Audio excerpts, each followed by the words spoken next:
1996-2023, fin d'une époque au centre spatial guyanais. La vénérable Ariane 5 tire cette semaine sa révérence après 27 années de carrière.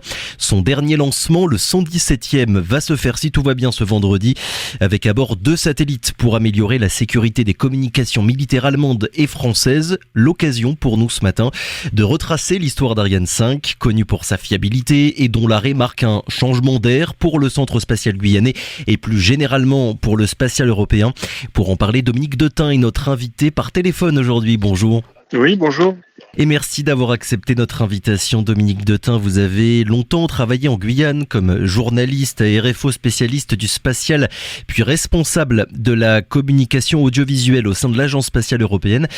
Mais écoutez, pour commencer, on va remonter un petit peu le temps au tout début. Alors pas au début du programme Ariane, mais pour le lancement de la première Ariane 5. C'était, je l'ai dit il y a quelques minutes, en 1996.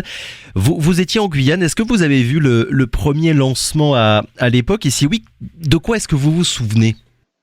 Le 4 juin 96, c'est une date dont je me souviendrai longtemps pour 2 raisons. Parce que c'est le jour où j'avais les déménageurs chez moi, puisque je quittais la Guyane, et c'était le jour du dernier lancement du premier lancement d'Ariane 5, ce vol inaugural qui s'était fait attendre pendant des mois et des mois. Et c'est pour ça d'ailleurs que moi j'avais décalé mon déménagement en conséquence, et c'est pour ça que j'avais les déménageurs chez moi ce jour-là. Donc quand je suis rentré le soir après l'échec et que ma maison était vide, ça m'a fait c'est un sale souvenir, ça. C'est un mauvais souvenir sur tous les plans. Parce que je n'ai pas tellement envie de quitter la Guyane, mais enfin, il fallait un petit peu bouger. Et donc, voilà, ça a été un choc parce que on s'attendait, on était fort de tous les succès des premières Ariane et d'Ariane 4. Et puis, on est tombé de haut parce que le vol n'a duré que 37 secondes. Je pense que beaucoup s'en souviennent, une espèce de feu d'artifice en plein jour avec les morceaux qui retombaient. Non, c'était pas très, très amusant, et c'était vraiment on est tombé de haut, on peut dire, je pense, dans le spatial européen ce jour-là. D'autant qu'il y avait aussi 4 satellites qui étaient destinés à étudier les interactions entre la Terre et le Soleil, donc des satellites très intéressants, et puis qui ont été perdus et qui finalement ont pu être relancés quelques années plus tard, mais depuis Baïkonour par 2 Soyouz.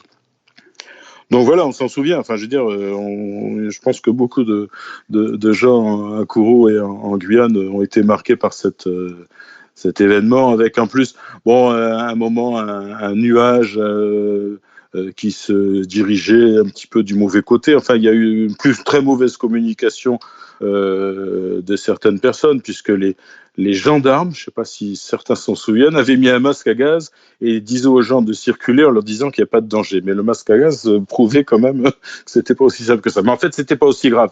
Chacun avait un petit peu paniqué dans tous les sens là, ce jour-là. Ça, c'est pour après le lancement, mais avant, l'ambiance, c'était quel genre d'ambiance finalement qu'il y avait avant que Ariane 5 finisse par décoller? Disons que ce lancement, on l'attendait depuis très longtemps, parce qu'il y a eu pendant pratiquement 2 ans les essais des moteurs. C'était une nouvelle dimension qui était apportée au CSG avec Ariane 5, parce que, par exemple, les boosters étaient faits sur place, ce qui n'était pas le cas pour les précédentes. Les essais moteurs ont eu lieu en Guyane. Il y a eu toute une campagne de tests du moteur. Donc ça, c'était très intéressant et très impressionnant, et ça vous permettait de vous mettre dans le bain. En tout cas, moi, comme j'étais journaliste à l'époque, c'était intéressant pour connaître le fonctionnement d'Ariane 5, mais aussi pour savoir tout ce que ça représentait, cette Ariane 5 qui allait bientôt décoller. Et donc ça a tardé, mais enfin tous les essais étaient bons, et en fait ça s'est mal passé. Et alors en plus, ce qui s'est passé, c'était pas du tout sur ce qu'on craignait. On craignait, parce que la grande nouveauté, c'était ces énormes boosters qui flanquaient la fusée de chaque côté, et on craignait que ça soit qui fonctionne pas bien, parce que c'était tout à fait nouveau et dans une autre dimension. Et en fait, c'était pas du tout ça. C'était un logiciel qui avait été gardé d'Ariane 4 et qui, quand il a eu les données et la trop grande puissance d'Ariane 5, il s'est braqué parce que pour lui, c'était pas bon. Sauf qu'il n'était pas programmé pour Ariane 5.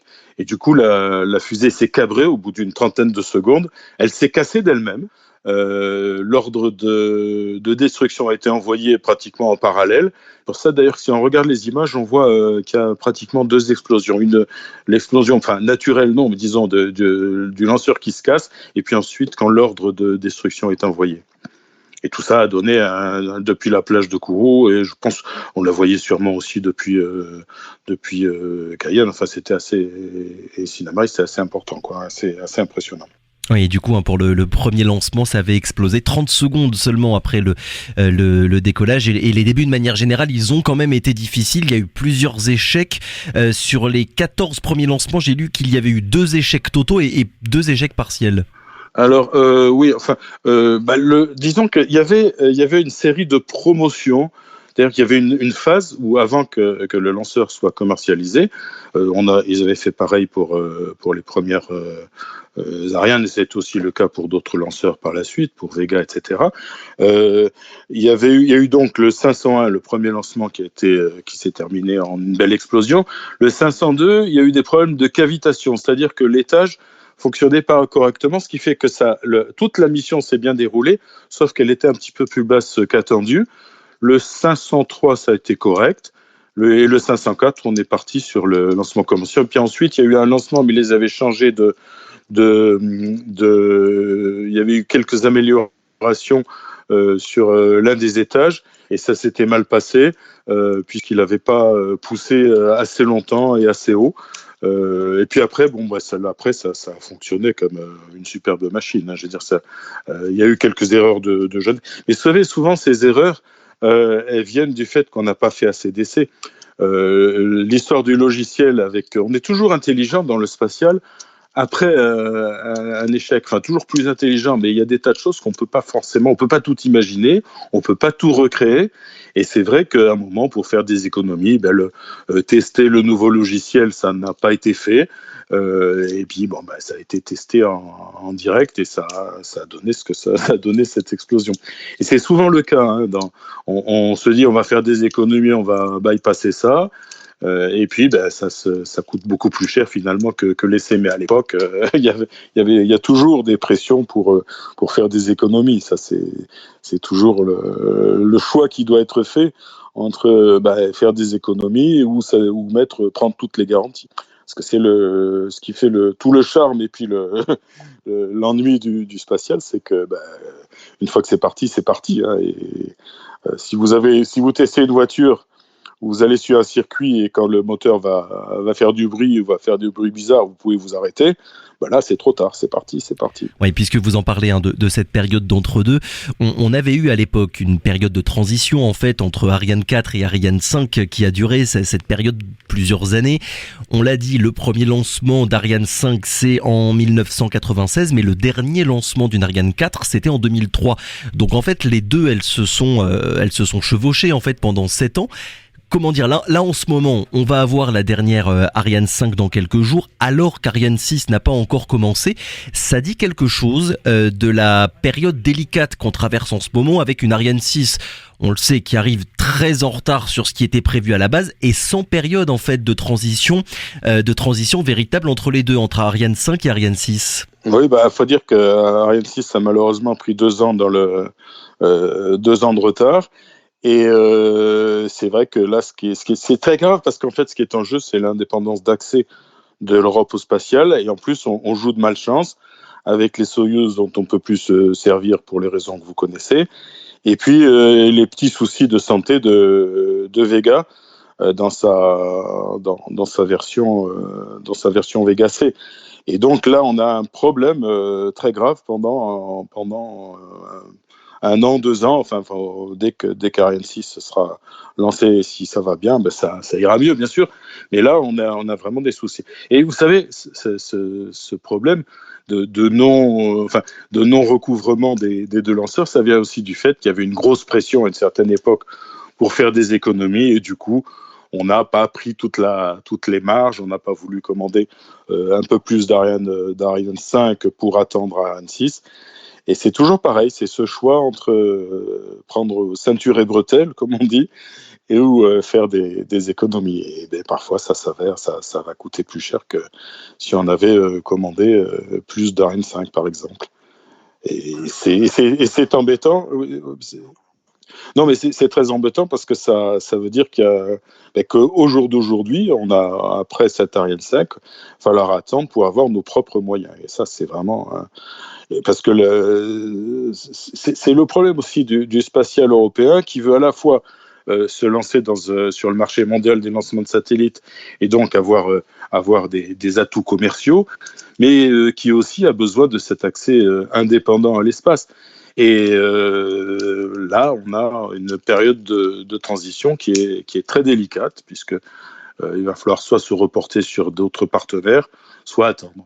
Et on en a oublié que le but, en fait, Ariane européenne, hein, Ariane née de cette grande coopération européenne, c'était pour avoir un accès indépendant de l'Europe à l'espace, parce que on va pas revenir sur l'histoire, mais disons que à l'époque les Américains mettaient quelques contraintes si on voulait lancer des satellites chez eux, même s'ils disaient que ça serait gratuit.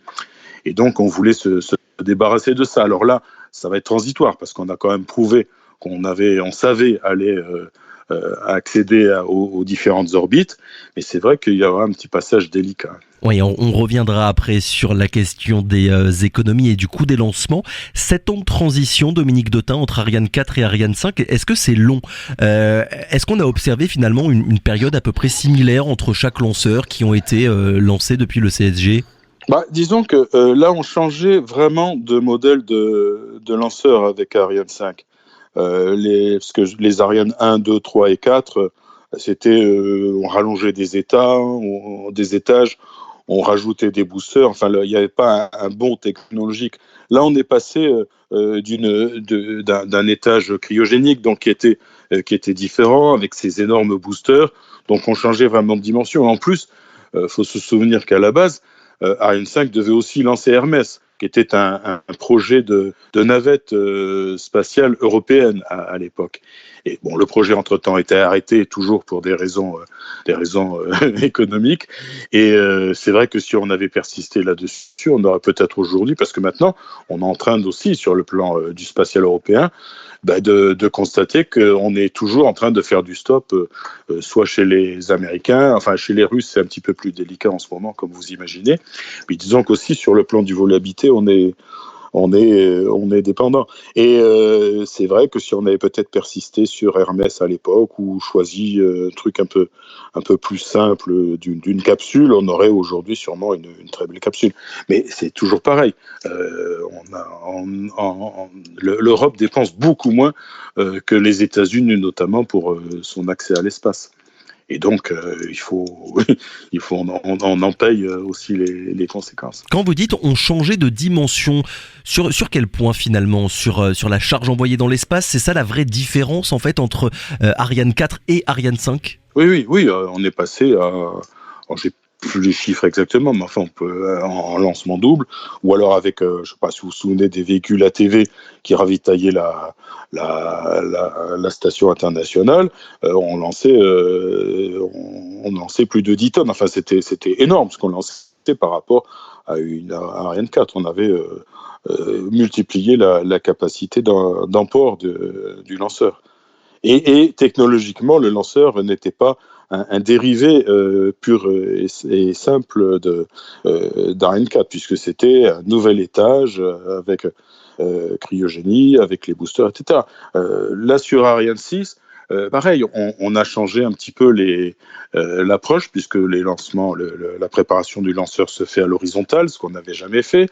Et par contre, on cherche beaucoup plus la communalité avec les lanceurs déjà développés, par exemple, certains étages sont communs ou certains éléments sont communs entre Vega et Vega C et Ariane 6. Donc là, on choisit la simplicité. Mais bon, tout ça demande aussi des mises au point, s'assurer que tout fonctionne, que tout est nominal, comme on aime bien dire à coup. Et ça représentait quoi Ariane 5 pour le spatial européen quand elle a pris la succession d'Ariane 4 à l'époque? Parce que, on le rappelle, Ariane 4 c'était quand même un lanceur très fiable, je crois même qu'elle a le record de lancements successifs réussis, et elle avait quand même permis aux Européens de devenir un acteur majeur du secteur spatial à l'échelle mondiale. Quand Ariane 5 arrive, c'est quoi les attentes du coup et les promesses finalement qu'elle peut inspirer pour l'Europe? Alors, à l'époque, Ariane 4 avait pris la place de leader sur le marché mondial des lancements de satellites parce que elle a aussi profité du fait que les Américains avaient fait l'erreur de miser tout sur la navette. Et ils s'en sont mordus les doigts et ils ont mis du temps à s'en remettre et ils ont eu aussi d'ailleurs, faut pas l'oublier, et aussi pour des raisons économiques, ils ont aussi une période où ils reposaient sur les Russes pour lancer leurs hommes sur la station internationale alors que c'était le partenaire majeur de la station.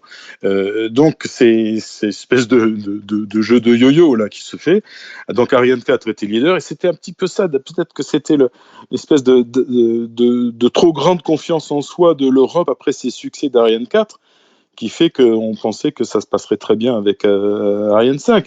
Avec aussi, je vous rappelle, cette dimension Hermès, mais il faut dire qu'on était à la fin des années 80, quand tout ça est décidé, on est dans une espèce d'euphorie en Europe parce que on a Ariane qui monte, on a un programme scientifique qui est en train d'avoir d'énormes résultats, de superbes résultats pour des investissements beaucoup moindres que ceux des Européens, des Américains ou des Russes.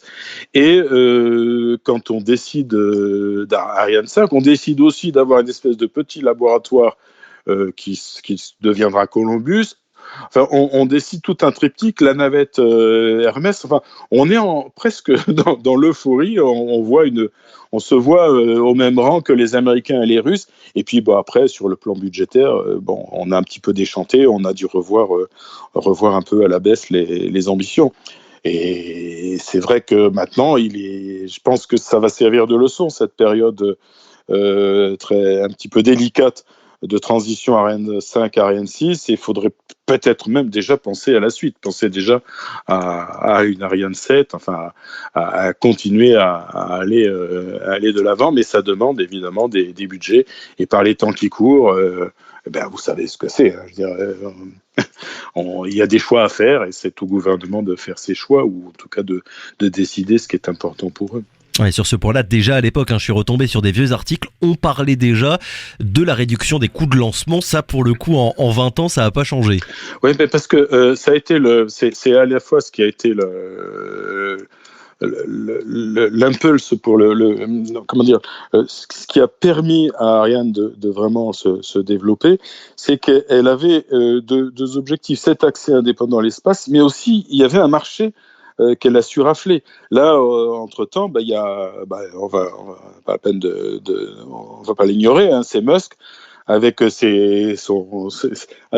son argent personnel, mais aussi bien aidé parce qu'il a obtenu des contrats avec le DoD, enfin avec le ministère de la Défense. Il n'aurait pas eu ces contrats d'ailleurs, il n'aurait certainement pas pu développer. Mais il apporte de l'argent frais, de l'argent privé dans un système qui lui permet ensuite de grandir, quoi, parce que Musk date pas d'hier, et donc il apporte aussi de la simplicité. Quelque part, quand on a fait Ariane, la première, on avait pris un petit peu ce qui existait déjà et on avait pris les leçons de tout ce qui avait été fait avant. Et Musk a fait un petit peu ça, Il a pris tout ce qui existait sur étagère, comme on dit, et il a trouvé un moyen d'améliorer les choses.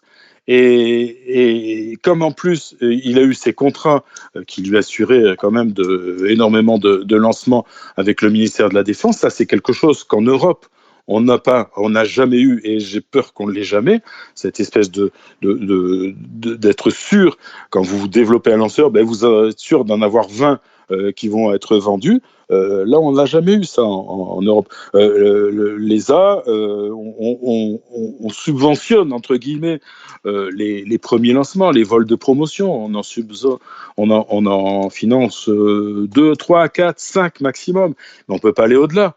Et c'est ça qui a permis à Musk de vraiment se développer. Mais il avait aussi de bonnes idées, mais aussi il a pu débaucher des gens qui étaient très doués et qui étaient les meilleurs dans leur domaine. Et ça, on ne l'a pas en Europe pour l'instant. Et je ne sais pas s'il y a un opérateur privé en Europe qui saurait mettre sur la table une bonne somme et ensuite décrocher le contrat. Parce que on a Arianespace, c'est une superbe société de transport commercial. Il y a Ariane Group qui a fait ses preuves sans problème dans le domaine spatial. Mais je ne pense pas qu'on soit prêt à leur dire, voilà, on vous assure 20 lancements dans les 5 prochaines années. Ça, non. Dominique Dautin, j'ai lu en quelque sorte qu'Ariane 5 aura profité de conditions favorables, mais qu'Ariane 6, elle aura la vie bien moins facile, puisqu'Ariane 6, elle arrive, on le sait maintenant, on le répète mois après mois, dans un marché spatial qui est bien différent de celui qu'il y avait en 2014, quand le projet d'Ariane 6 il a été validé. Est-ce que vous partagez cet avis un peu pessimiste sur la différence d'époque entre un âge d'or, je caricature, mais incarné par Ariane 5, le fleuron européen, voilà tout ce qu'on a pu dire sur ce lanceur-là, et une période plus difficile avec l'arrivée d'Ariane 6. Oui, mais puisqu'on a pensé Ariane 6, non, peut-être pas uniquement comme un moyen d'accès indépendant, mais surtout comme un lanceur qui devait être pas cher, moins cher. Et donc tout part de là. Du coup, vous savez, c'est aussi, c'est un état d'esprit, je crois. Et on n'a pas réalisé qu'en Europe, on n'a pas les capacités de Musk ou de Bezos, enfin tous ces milliardaires qui en fait utilisent énormément d'argent, l'argent qu'ils ont pu gagner sur d'autres activités et qui le réinvestissent dans le spatial. On n'a pas, je ne sais pas si en Europe on a ces possibilités. Et donc ça reste essentiellement de l'argent public, de l'investissement public. Et comme toujours, il y a des choix à faire, même si on sait aussi que le spatial, c'est l'avenir. Enfin, c'est quelque chose, si on n'est pas présent dans l'espace maintenant, on perd un petit peu. Et c'est pas par hasard que les Chinois développent un programme depuis quelques années et sont en train de faire de belles choses et d'aller assez loin. Et les Indiens aussi ont toujours et continuent à développer leur programme. Donc c'est important d'être présent là-dessus. Les Coréens aussi viennent d'avoir un lancement réussi. Donc il faut pas perdre la main. Mais on peut être optimiste en ce sens qu'on sait qu'en Europe on a toutes les compétences pour ça. Maintenant, est-ce que les politiques vont suivre? Est-ce qu'on va savoir soutenir ce secteur? Là, je ne sais pas quelles sont les réponses. Moi, j'en ai une de réponse, mais on s'en rend bien compte. Dernière question, Dominique Dautin. On a parlé tout à l'heure du premier lancement, celui qui a échoué donc en 1996. Mais est-ce qu'il y a eu pour vous un lancement en particulier d'une Ariane 5 qui vous a marqué peut-être un petit peu plus que les autres? Alors moi, j'avais été impressionné par le lancement d'Envisat. C'était un énorme satellite pour étudier l'atmosphère pour l'observation de la Terre. Il avait la taille d'un autobus. Et je vous assure que j'avais été le voir, alors c'était je crois le S5, enfin dans les ensembles de préparation des satellites à Kourou, il était vraiment impressionnant. Et après, quand on l'imaginait monter sous coiffe et puis partir, il était énorme. Il y avait une douzaine d'instruments à bord. Maintenant, on simplifie, on envoie des engins avec beaucoup moins d'instruments, ce qui fait que on peut mieux peut-être déterminer la mission. Mais c'était vraiment, et aussi les lancements ATV. Enfin, je ne sais pas si vous avez vu la taille, ce que représentait la TV. C'était un énorme cylindre Maus là.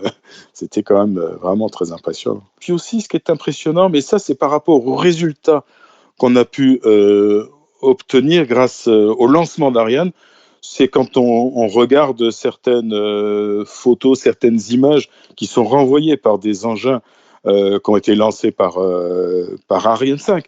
Par exemple, il y a une image qui est très impressionnante pour les chercheurs et je crois pour tout le monde, mais ils réalisent peut-être pas ce qu'à présent.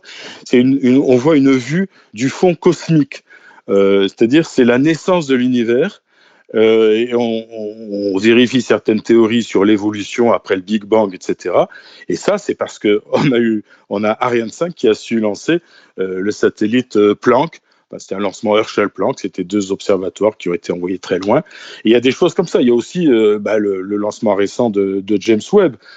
Toutes ces magnifiques images, et James Webb est en train de quand même révolutionner notre connaissance de l'univers. Mais ça, c'est parce que quelque part, eh bien, il y a un télescope qui est passé par la route entre Cayenne et Kourou et Partonat, et puis qui maintenant nous envoie ces informations formidables pour notre connaissance de l'univers. Oui, ne pas oublier que tout ça est parti de la Guyane. Merci beaucoup Dominique Detain d'avoir été avec nous ce matin. Je le rappelle, ancien journaliste à RFO ici en Guyane, spécialiste du spatial, et donc vous avez ensuite travaillé pour le compte de l'Agence spatiale européenne. Merci encore, très bonne journée à vous. Radio